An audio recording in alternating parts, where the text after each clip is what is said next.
Lytudiep greets my dear friends, wishing everyone a wonderful day.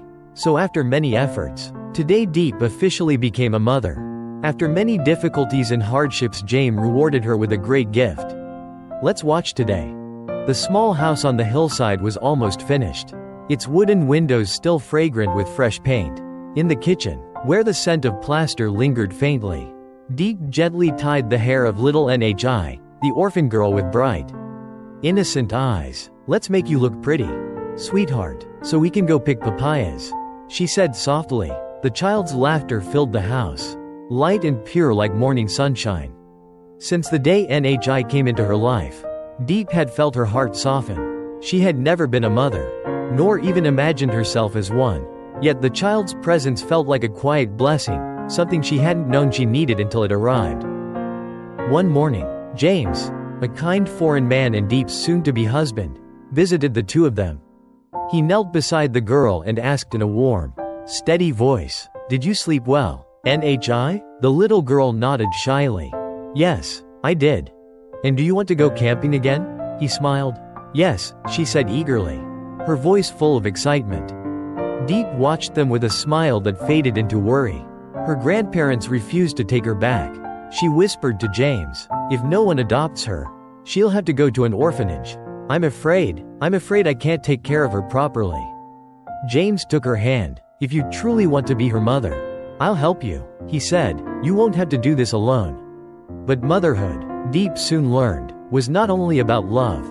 There were rules, papers, proof of income, property ownership. Without any assets in her name, she wasn't allowed to adopt Nhi.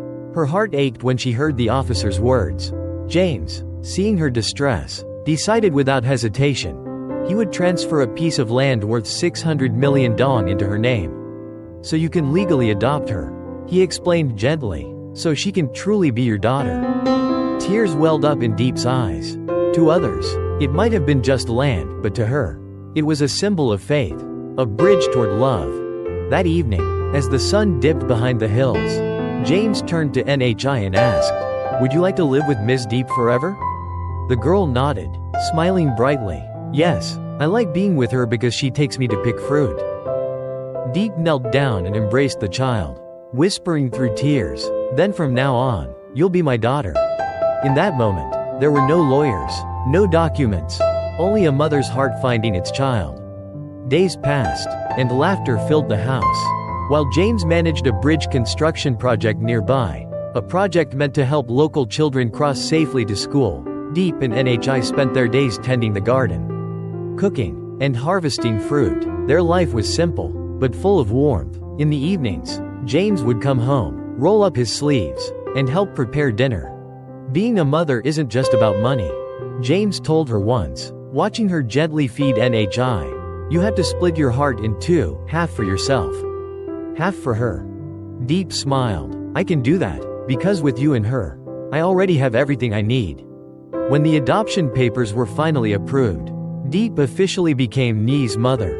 She walked her to school for the first time, watching the little girl's small figure disappear through the classroom door.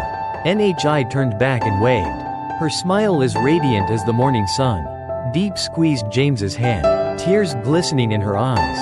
She knew she had truly become a mother, not just a name, but in love. James said nothing, just held her hand tighter, his gaze soft and proud. From the fields beyond, children's laughter echoed across the golden afternoon. It was the sound of new beginnings, of love, of family, of a woman's first trembling steps into motherhood.